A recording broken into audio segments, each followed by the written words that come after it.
ये देखो, ये 1 हो गया, ये 2 हो गया, ये 3 हो गया और ये 4 हो गया। Volume of a cone is equal to 1/3 part of the volume of the cylinder and volume of a hemisphere is equal to 2/3 part. तो यहाँ मैंने एक स्फेयर को 2 हाफ इक्वल पार्ट्स में बांट लिया है। अब ये आपको क्या दिख रहा है, एक सर्कल दिख रहा है ना। Hello everyone, welcome back to my channel. तो आज का हमारा टॉपिक है सरफेस एरिया एंड वॉल्यूम। इस टॉपिक से रिलेटेड जितने भी आप टेस्ट देते हो क्लासेस में या स्कूल्स में किधर भी, तो हर बार आपको इस चैप्टर के जितने भी फॉर्मूलाज हैं सबको रट्टा मारना पड़ता है। मतलब आपको बार बार इस चैप्टर के फॉर्मूलेज को लर्न करना पड़ता है। तो एक बात मुझे बताओ कि एरिया और पेरीमीटर के जो फॉर्मूलाज है, स्क्वायर और रेक्टेंगल, सर्कल, ये सब के अभी तक आपको कोई भी एग्जाम में इनके फॉर्मूलाज को यूज़ करना हो तो आप क्या उस चीज़ को बार बार रटते हो या लर्न करते हो हर बार जब भी आप एग्जाम देते हो? तो नहीं। क्यों? क्योंकि वो फॉर्मूलेज आपके माइंड में अच्छे से बैठ चुके हैं। पर सरफेस एरिया और वॉल्यूम के फॉर्मूलेज क्यों नहीं अभी तक आपके माइंड में बैठे हैं?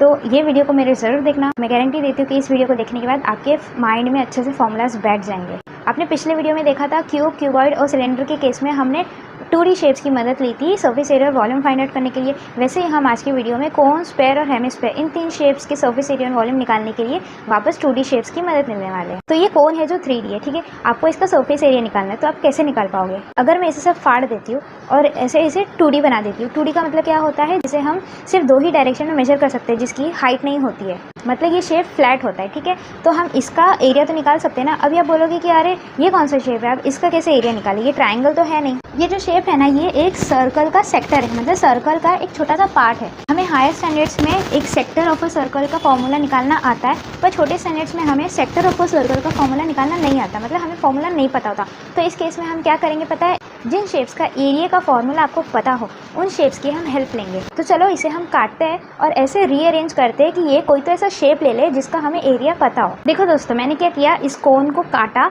और ऐसे रीअरेंज कर लिया कि एक शेप बन जाए। और ये शेप आपको क्या दिख रहा है? रेक्टेंगल दिख रहा है। ये रेक्टेंगल इसी कोन से बना हुआ है। तो फ्रेंड्स, ये है रेक्टेंगल की लेंथ और ये है रेक्टेंगल की ब्रेथ। तो एरिया ऑफ रेक्टेंगल क्या होता है? Length into breath. तो हमें ये चीज़ फाइंड आउट करनी है कि रेक्टेंगल का जो लेंथ और ब्रेथ है वो कोन का क्या है। रेक्टेंगल की जो ब्रेथ है वो कोन का क्या है? स्लैंट हाइट, मतलब टेढ़ी हाइट, मतलब स्लैंट हाइट होती है। ये लेंथ कहाँ से बना है?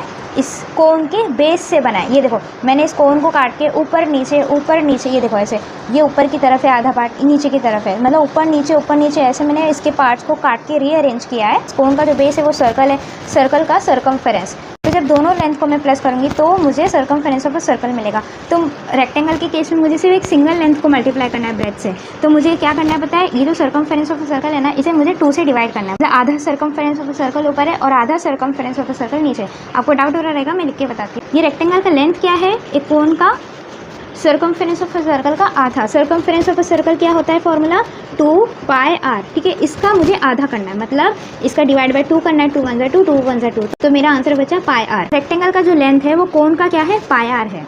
मतलब circumference of a circle which is 2πr, उसका आधा।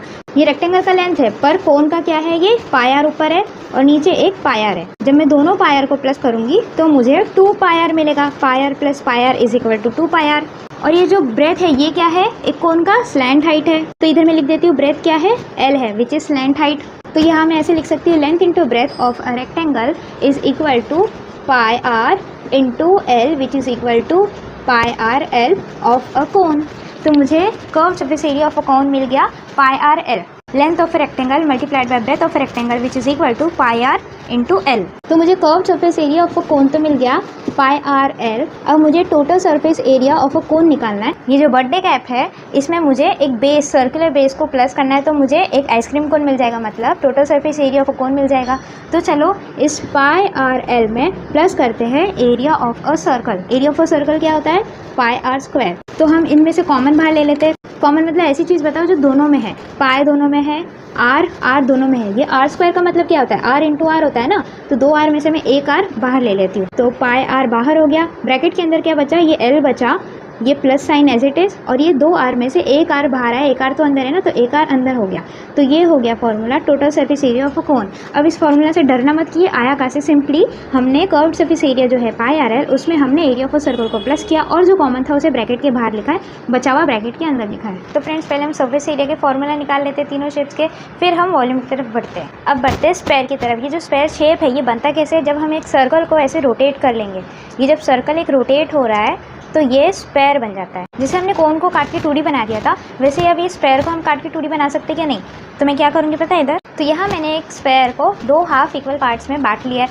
अब ये आपको क्या दिख रहा है, एक सर्कल दिख रहा है ना, मतलब मैंने इसे बराबर बीच में से आधा किया है। इसका मुझे डायमीटर मिल गया है। डायमीटर हमेशा सेंटर से होता है, तो मैं क्या करूँगी पता है, इसे ऐसे रखूँगी और एक सर्कल ड्रॉ कर लूँगी। इस सर्कल का और इस स्फेयर का जो रेडियस है वो सेम है। अब मैं क्या करूँगी पता है, इसके जो छिलके हैं ना, इसके छिलकों को छील कर मैं ऐसे और सर्कल्स बनाऊँगी और देखूँगी कि इसके जो छिलके हैं, जो सरफेस एरिया है, वो कितने सर्कल्स में बैठ रहे हैं। याद रखना कि रेडियस सेम होना चाहिए। ये देखो, ये 1 हो गया, ये 2 हो गया, ये 3 हो गया और ये 4 हो गया।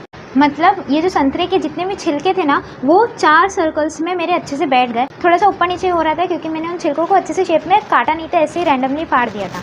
तो मैं एक चीज़ बता सकती हूँ कि जो छिलके थे वो surface area of a sphere था। तो जो छिलके वो 4 सर्कल्स में अच्छे से बैठ गए जब रेडियस सेम था दोनों का, सर्कल का भी और स्फेयर का भी। तो मैं एक चीज़ बता सकती हूँ कि जब मैं इन चारों सर्कल्स के एरिया को प्लस करूँगी तो मुझे surface area of a sphere मिल जाएगा। तो एरिया ऑफ वन सर्कल क्या होता है, पाई आर स्क्वायर। इसका क्या है एरिया, पाई आर स्क्वायर। इसका क्या है, पाई आर स्क्वायर। और इसका क्या है, पाई आर स्क्वायर। मतलब पाई आर स्क्वायर वो भी 4 बार, which is equal to 4 pi r square. तो मुझे surface area of a square का फॉर्मूला क्या मिल गया, 4 पाई आर स्क्वायर। क्यों? क्योंकि 4 सर्कल्स के एरिया को जब मैं प्लस करूँगी तो मुझे surface area of a square मिल जाएगा। फ्रेंड्स, स्क्वायर का सिर्फ एक ही सरफेस होता है, इसलिए मैं सिर्फ सरफेस एरिया बोलूँगी, टोटल सरफेस, कर्व सरफेस ऐसा नहीं बोलूँगी। तो होप आपको पता चल गया होगा कि जो हमेशा आप जो रटते थे, हमेशा आप जो लर्न करते थे 4 pi r square, 4 pi r square, ये आया कहाँ से, पाई आर स्क्वायर सर्कल का एरिया होता है इंटू 4 हमें करना है। और क्यों करना है वो भी आपने अभी देख लिया। अगर आपको इस चीज़ में डाउट हो रहा होगा ना, तो अभी आप घर पे भी ये इस एक्टिविटी को कर सकते हो। अभी एक हेमिस्फेयर है, ठीक है। हेमिस्फेयर का मतलब होता है आधा स्क्वायर। याद रखना कि एक हेमिस्फेयर जो है ना, वो डायमीटर से कट हुआ होता है। आप इसे यहाँ से कहाँ से भी कट नहीं कर सकते हो। मतलब ये जो स्क्वायर है ना, जब ये बराबर बीच से कट होता है तो हम इसे हाफ स्क्वायर मतलब हेमिस्फेयर बोलेंगे। यहाँ से कहाँ से भी नहीं कट हुआ होता है। तो हेमिस्फेयर के 2 सरफेसेस होते हैं, एक ये कर्व सरफेस एरिया हो गया और ये जो एरिया ऑफ अ सर्कल है, जो इसका बेस होता है ये, ठीक है। एक कटोरी होती है, वो हॉलो हेमिस्फेयर होता है। हॉलो हेमिस्फेयर का मतलब होता है ये जो अंदर का पार्ट है ना, इसका वो खाली होता है। तो ये जो surface area of a square है, उसको अगर मैं आधा कर दूंगी तो मुझे curve surface area of a hollow hemisphere, मतलब जो अंदर से खाली है, वो मिल जाएगा। मतलब उसका ढक्कन नहीं है, बेस नहीं है। तो कर्व सरफेस एरिया मुझे क्या मिलेगा, ये जो 4 पाई आर स्क्वायर है उसे मैं डिवाइड बाई 2 कर दूंगी। डिवाइड बाई 2 क्यों? क्योंकि मुझे हाफ करना है। हाफ करने के लिए मैं डिवाइड बाई 2 करूंगी। 2 1 × 2, 2 2 4। तो मुझे आंसर क्या मिल गया, 2 पाई आर स्क्वायर। तो ये है curve surface area of hemisphere का फॉर्मूला। टोटल सरफेस एरिया के लिए मैं क्या करूंगी, ये जो हेमिस्फेयर था इसमें मुझे इसके बेस को, ये जो सर्कल है इसको भी प्लस करना है। तो मुझे total surface area of hemisphere मिल जाएगा। कर्व सरफेस एरिया जो था उसमें मुझे एक और सर्कल के एरिया को प्लस करना है, ठीक है। तो कर्व सरफेस एरिया क्या है, 2 पाई आर स्क्वायर है हेमिस्फेयर का। उसमें मुझे एक और सर्कल के एरिया को प्लस करना है, which is pi r square, which is equal to, मुझे आंसर क्या मिल गया टोटल सरफेस एरिया का, 3 पाई आर स्क्वायर। तो आपको पता चल गया होगा कि 4 पाई आर स्क्वायर ये आया कहाँ से, जब हमने 4 सर्कल के एरिया को प्लस किया तो हमें surface area of a square मिल जाएगा। और हेमिस्फेयर का जो कर्व सरफेस एरिया होता है वो कहाँ से हमें मिला, जब हमने ये surface area of a square है उसको आधा किया तो हमें 2 पाई आर स्क्वायर मिल जाएगा।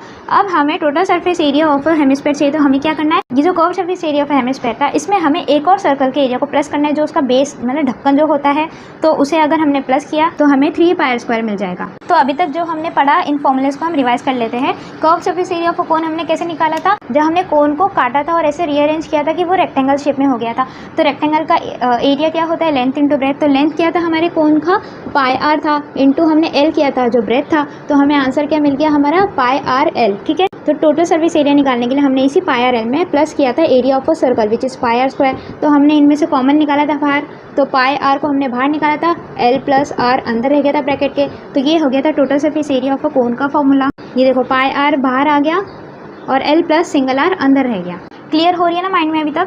स्क्वायर का सरफेस एरिया हमने कैसे निकाला था, 4 एरिया ऑफ सर्कल को प्लस किया था। क्यों? क्योंकि हमने जब एक संतरे के छिलके को निकाल के सेम रेडियस के सर्कल में हमने उसे बिठाया था। क्योंकि हमें एक 3D शेप का जब सरफेस एरिया निकालना है तो हमें 2D शेप की हेल्प लेनी पड़ती है। तो हमने इसमें 4 सर्कल के एरिया को प्लस किया था, तो हमें आंसर मिल गया था 4 पाई आर स्क्वायर। तो इस चीज़ को हमने जब डिवाइड बाई 2 किया था तो हमें curve surface area of hemisphere मिल गया था, which is equal to 2 pi r square. तो जब हमने इसी 2 पाई आर स्क्वायर में एक एरिया ऑफ सर्कल को प्लस किया तो हमें total surface area of hemisphere मिल गया, जो होता है 3 पाई आर स्क्वायर। फ्रेंड्स, एक सिंपल सी बात आपको बताती हूँ, जिनका हमें सरफेस एरिया नहीं पता तो हमने ऐसी शेप्स की मदद ली जिनका हमें एरिया पता हो। वैसे ही हमें वॉल्यूम के लिए भी करना है। जिन शेप्स का हमें वॉल्यूम पता नहीं है तो हमें क्या करना है, उन शेप्स को लेना है जिनका हमें वॉल्यूम पता हो। जैसे इस केस में हमें कोन और हेमिस्फेयर का वॉल्यूम पता करना है तो हमें सिलेंडर की हेल्प लेनी है, क्योंकि सिलेंडर का वॉल्यूम हमें पता है। अगर आपको जानना है कि सिलेंडर का वॉल्यूम कैसे निकालते हैं, इसका वॉल्यूम क्या है, तो आप मेरा पिछला वाला वीडियो ज़रूर देखना। फ्रेंड्स, अगर आपने हेमिस्फेयर का वॉल्यूम निकाल लिया ना, तो आप इसे डबल कर देना, तो आपको स्पेयर का वॉल्यूम मिल जाएगा, क्योंकि हेमिस्फेयर तो स्पेयर का हाफ होता है। फ्रेंड्स, एक चीज़ ध्यान देना कि इन तीनों शेप्स का जो रेडियस और हाइट है वो सेम होना चाहिए। फ्रेंड्स, ये जो हेमिस्फेयर है ना, इसकी हाइट रेडियस ही होता है, क्योंकि इसके चारों तरफ जहाँ भी सेंटर से पॉइंट जा रहा है वो रेडियस ही है। तो height is equal to radius hemisphere का, ठीक है। तो हम इस एक्टिविटी को कर सकते हैं। तो आप एक कोन ले लेना, उसमें आप मिट्टी कुछ भी चीज़ भर सकते हो, पानी कुछ भी चीज़ भर सकते हो। अगर आपने भरे हुए कोन को लिया और अगर आप इस सिलेंडर को फिलअप करने की कोशिश करोगे ना, तो आप एक चीज़ नोटिस करोगे कि ये जो कोन है ना, आप 3 बार अगर फिलअप करोगे ना, तो ये सिलेंडर भर जाएगा ऊपर तक। मतलब एक जो पार्ट हुआ ना इस सिलेंडर का, ये हो गया एक कोन, ये जो दूसरा पार्ट है ये दूसरा कोन, ये जो तीसरा पार्ट है ये तीसरा कोन। तो आपको एक चीज़ पता चलेगी, जो वॉल्यूम ऑफ अ कोन होता है ना, वो 1/3 पार्ट होता है वॉल्यूम ऑफ अ सिलेंडर का। और ये जो हेमिस्फेयर है ना, इसे अगर आप इस सिलेंडर में ऐसे भरने की कोशिश करोगे ना, तो आप एक चीज़ नोटिस करोगे कि हेमिस्फेयर जो है वो एक बार आप भरा हुआ इसमें पलटोगे ना, तो ये 2/3 तक यहाँ तक पूरा भर जाएगा, मतलब यहाँ तक ये पूरा भर जाएगा। तो आप जो दूसरा हेमिस्फेयर इसमें पलटने की कोशिश करोगे ना, तो ये पूरा सिलेंडर से बाहर निकल जाएगा, क्योंकि ये एक ही हेमिस्फेयर यहाँ तक हो गया, तो इतनी सी जगह बची, तो पूरा हेमिस्फेयर तो इसमें आ नहीं सकता, तो ये बाहर निकल जाएगा। तो हम इस केस में क्या करेंगे पता है, एक कोन को लेंगे और देखेंगे कि कोन जो भरे हुए हैं वो हेमिस्फेयर में कितने आ सकते हैं। तो आप एक चीज़ नोटिस करोगे कि जो 2 भरे हुए कोन होंगे ना, 2 कोन्स इसमें आ जाएंगे आराम से। तो 2 कोन्स सिलेंडर में कितने आ रहे हैं, यहाँ तक आ रहे हैं। ये पहला कोन है, ये दूसरा कोन है। तो अगर आप इसमें 2 भरे हुए कोन डाल सकते हो, तो एक हेमिस्फेयर इसमें आएगा, तो ये भी 2 भरे हुए कोन की जगह लेगा, क्योंकि इसमें 2 भरे हुए कोन आएंगे। तो हमारा कंक्लूजन क्या हो गया कि volume of a cone is equal to 1/3 part of the volume of the cylinder and volume of a hemisphere is equal to 2/3 part. तो हमारा कंक्लूजन क्या हो गया कि volume of a cone is equal to 1/3 part of the volume of the cylinder and volume of a hemisphere is equal to 2/3 part. तो चलो एक चीज़ मैं आपको लिख के बताती हूँ। देखो, वॉल्यूम ऑफ 3 कोन्स जब मैं लूँगी तो वो क्या हो रहा था, वॉल्यूम ऑफ 1 सिलेंडर बन रहा था, ठीक है। तो अगर एक सिलेंडर का वॉल्यूम है वो 3 कोन के बराबर है, तो एक कोन का वॉल्यूम कितना हुआ। तो देखो फ्रेंड्स, वॉल्यूम ऑफ 1 कोन को अगर मैं 3 से मल्टीप्लाई करूंगी तो मुझे वॉल्यूम ऑफ 3 कोन्स मिलेगा। मतलब मैं यहाँ 3 को मल्टीप्लाई कर रही हूँ, मुझे वॉल्यूम ऑफ 1 कोन चाहिए, तो मुझे 3 नहीं चाहिए, तो 3 को मुझे उस साइड भेजना पड़ेगा। तो 3 उधर जाएगा तो क्या मल्टीप्लाई से डिवाइड हो जाएगा, ठीक है। तो volume of 1 cone is equal to volume of cylinder divide by 3, ठीक है, क्योंकि ये मल्टीप्लाई में था, 3 यहाँ डिवाइड में आ गया। और वॉल्यूम ऑफ सिलेंडर क्या होता है, πr² डिवाइड बाय 3। तो मैं ऐसे भी लिख सकती हूँ ना, 1/3 πr²h, है ना। तो मुझे वॉल्यूम ऑफ 1 कोन क्या मिल गया, 1/3 πr²h। तो हर बार फॉर्मूलेस को जब आप देखोगे तो उन्हें रट्टा नहीं मारने की सोचो, लर्न करने की मत सोचो, उन्हें समझने के बारे में सोचो। जैसे आपने एरिया, पेरीमीटर और स्क्वायर, रेक्टेंगल, सर्कल, ये सब चीज़ों को आपने समझा है, तो आपको बार बार उस चीज़ को, हर साल आपको उस चीज़ को लर्न करने की ज़रूरत नहीं पड़ती। वैसे अगर आपने सर्फेस एरिया एंड वॉल्यूम के फॉर्मूलेस को भी अगर आपने समझा, तो आपको हर साल, जैसे हायर स्टैंडर्ड्स में भी जब आप जाओगे, तो आपको इन फॉर्मूलेस को लर्न करने की ज़रूरत नहीं पड़ेगी। आपके ये फॉर्मूलाज आपके माइंड में जैसे बैठ गए होंगे। मैंने आपको एक चीज़ क्या बोली थी, जो वॉल्यूम ऑफ अ स्फेयर होगा ना, वो 2 times the volume of a hemisphere होगा, क्योंकि हेमिस्फेयर क्या होता है, स्फेयर का आधा होता है। तो जब हम हेमिस्फेयर को डबल कर देंगे तो वो स्फेयर बन जाएगा। तो हम यहाँ क्या करेंगे पता है, 2 से मल्टीप्लाई कर देंगे किसको, वॉल्यूम ऑफ अ हेमिस्फेयर को। तो 2/3 πr³ है ना, इसे हमें 2 से मल्टीप्लाई करना है। तो 2 × 2 इज 4, तो 4/3 πr³।